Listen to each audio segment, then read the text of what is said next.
say to America is be true to what you said on paper.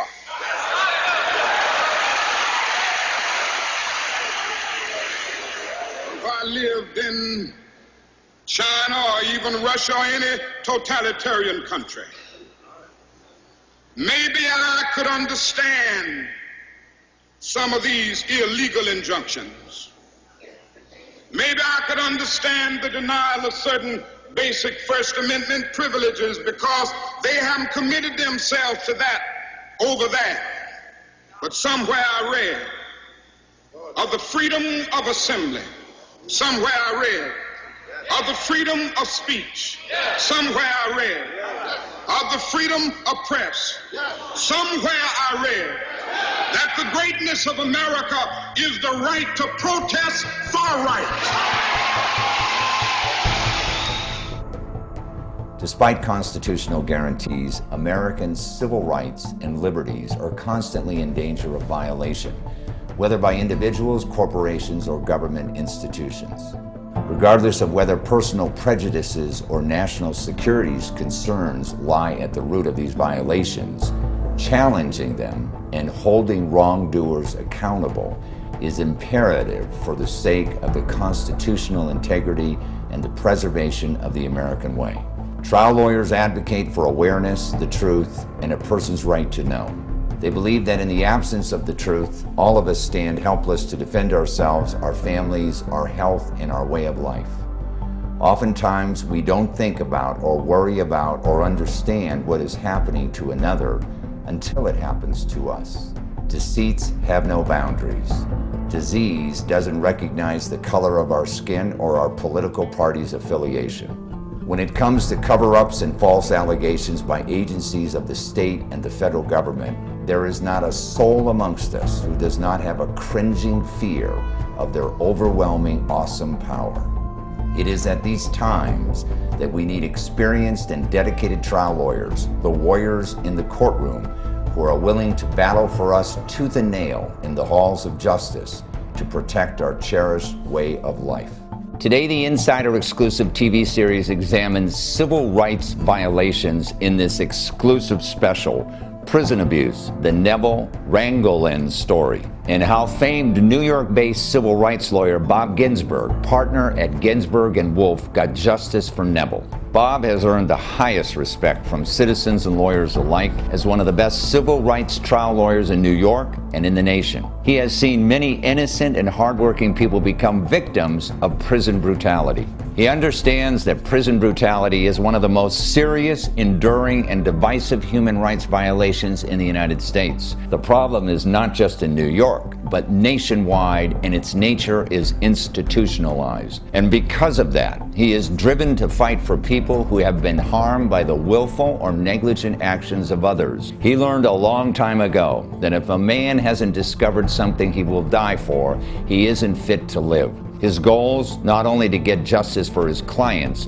but to make sure all Americans, incarcerated or not, have the same right as any other citizen, because injustice anywhere is a threat to justice everywhere, and justice and power must be brought together so that whatever is just may be powerful, and whatever is powerful may be just. Hi, I'm Steve Murphy, and this is the Insider Exclusive, live from New York City.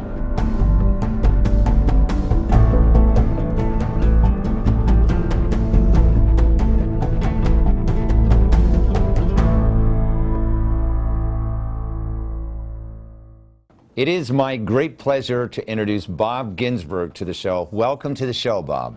Thank you very much, Steve. Tell our audience a little bit about your law practice. What type of law do you practice?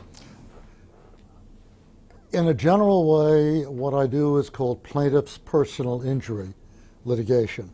And I'm a trial lawyer, but that doesn't mean I don't do work in the office also. The plaintiff's personal injury practice that I have consists of 4 or 5 subdivisions. It runs anywhere from police brutality cases, such as the one we'll be talking about, to medical malpractice, to simple automobile accidents, to construction accidents, and what has become fairly prominent recently because of a change in the law are what are called slip and fall or trip and fall on sidewalk cases. And I handle all of the above. Okay. Today we are going to be discussing a real remarkable case, one that involved a prison inmate that was assaulted by another inmate. And I'd like you to tell our audience a little bit about some of the facts, but before you get into that, Sure. Your client, Neville Rangolin, Yes. okay, tell our audience a little bit about who he was and how you met him. Okay. Well, the answer is Neville Rangolin was a Jamaican immigrant. He was married at the time with a child. Unfortunately, like other people who have not found another livelihood, he made some of his monies in selling drugs. Yes. In terms of how I met him, the basic answer is that I get close to 90% of my cases from other lawyers. So in this particular case, it was another lawyer who Mr. Rangolin had consulted, who is not a super lawyer in personal injury work, the way I am, who recommended the case to me. Right. Now, Neville had been arrested. He was in custody, and the police basically found out that he could provide information on another drug dealer, a bigger drug dealer, right? That is correct. And so he provided this information, and he, in the eyes of the law, is considered a confidential informant, correct? That is correct, yes, Okay. 100%. So while he was incarcerated, the police went out and arrested this other drug dealer that he had provided information for. That is correct, except you left out one tiny step. Yes. According to Mr. Rangolin, what happened is there came a point when he refused to continue to inform. And at that point, the police put him in jail, and then the rest is 100% correct. They arrested the other drug dealer, who was a much, much bigger drug dealer, and put him in the same prison. Bigger in terms of the amount of crime that he commits, correct? Correct. Now, usually in prisons they have rules where they do not put confidential informants in with the people that they have informed against. And the reasons are obvious, you know, and that's what this case is all about. So please tell us what happened to Neville. Okay. First of all, there's a dispute. It's our position that what happened is because the Neville refused to cooperate any further with the police, not only did they put him in prison, but they also intentionally put the other drug dealer in the same cell block. So they were going to punish him. Exactly. Okay. Okay. It was, and I don't know if I should get into this at this time, but it was the correction department's position that it was not intentional at all, that a correction guard who never had done anything like this before, when looking at the record, which specifically said, do not put them in the same cell block, that this correction officer missed the entry, and by accident they got in the same cell block. Yeah, now I want to inform our audience, this is no accident, because on the file cover of every inmate, if they are a confidential informant, there are very large letters that say CI on the cover. There is no mistake, there's no fine print that a prison official could ever miss, okay? So what happened was the bigger drug dealer ended up in the cell, and he assaulted Neville Rangolin, and he fractured his skull, he stabbed him, and we happen to have with us right now some of the deposition which Neville is showing and talking about the injuries he suffered. So let's go to that right now. Sure. At any time that morning, did Stephen King strike you at all? Yes. And where were you when he hit you? I was in my cell. And where was he? He was in my cell.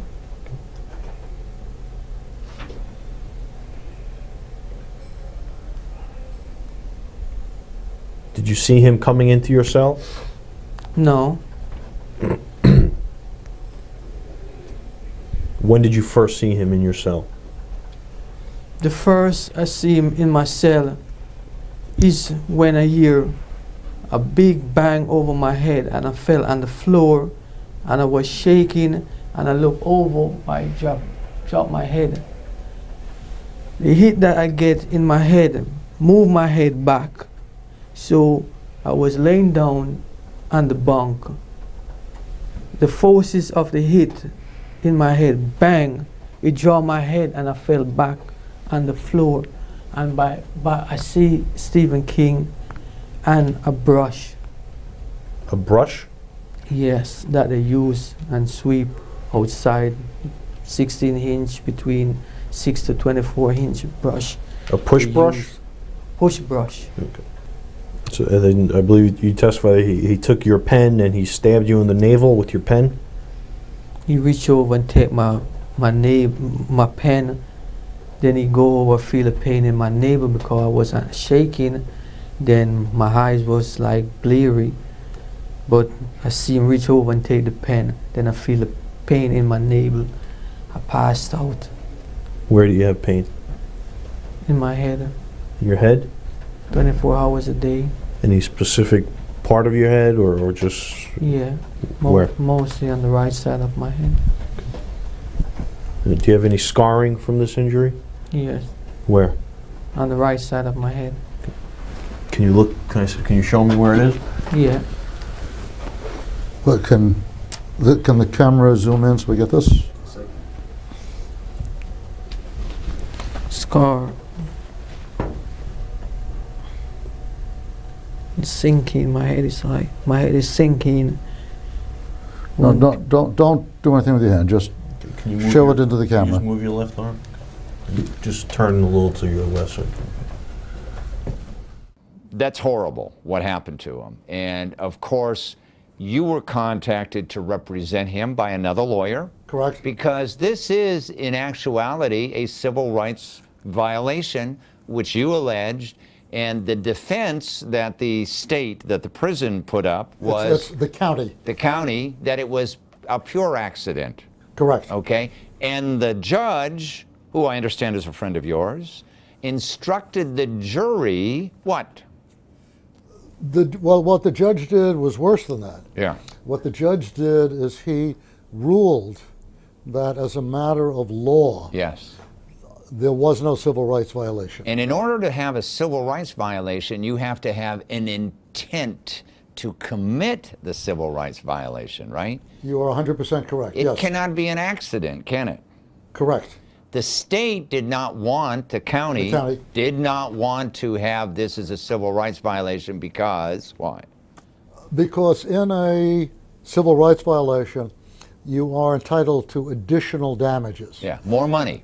More money in two areas. One is you can get punitive damages against the person who intentionally did this, and if that person, as in this case, works for the Department of Corrections, it would mean that Nassau County would have to pay that extra. And you can also get attorney's fees, which mean in a typical personal injury case, the attorney's fees are a percentage of what the plaintiff wins. Yeah. In a civil rights case, It's an addition. It's an addition, exactly. Yeah. Now, you were so persuasive with the jury that despite the judge's instructions, and they were so incensed at what happened to your client, they came back with an amazing $1.6 million verdict, right? That is correct. Judge he was totally surprised by that, wasn't he? Yes. And what did he do as a matter of law? He cut it in half. He cut it in half, and he has that right to do that, correct? The answer is what a judge has the right to do is to say to a plaintiff, pick this case, the jury gave you $1,600,000. Mm-hmm. I'm cutting it to $800,000, but he cannot force you to accept the $800,000. Really? What he does is he says, if you want the $800,000, sign a stipulation. If you don't want the $800,000, then everything gets thrown out and you have to go through another trial. So you accepted the 800? We accepted the 800. Okay, now let's talk about, because you have another prison civil rights case now, Yes. correct? And you Well, I have a couple of them, but there's one in that's particular. identical to this. Yeah. Let's talk about civil rights. Let's talk about prison and police brutality, okay? Okay? Is race a factor? In my opinion, it is. Okay. In other words, if you happen to be black, if you happen to be Hispanic, there's probably a greater incidence of civil rights violations, right? The answer is, in my opinion, yes, but I do not want to claim that I've done 1,000 cases. Just to get through your the statistic. experience. Through my experience, definitely yes. Now, every case of police brutality I've had, and I've gotten a number of $1 million verdicts, have all been against a minority person. Now, we're all glad that there are police out there. The vast majority are good people. Yes. The vast majority of prison officials are good people doing their job. Yes. But there is a group called problem officers, right? The answer is, in my experience, yes, but again, I have not made a study as to whether it's the same officers that keep repeating things or whether they all do. I have not done a study. In the many shows that we have done, Yes. what I have traditionally found is, even if there's just a few bad apples, Yes. right? The entire police, the entire prison administration has a code of silence. They stand up and protect the bad guys, don't they? The answer to that is yes, with one exception. Yes. And that exception is the present case that I have, which, believe it or not, also involved a push broom and fracturing somebody's skull.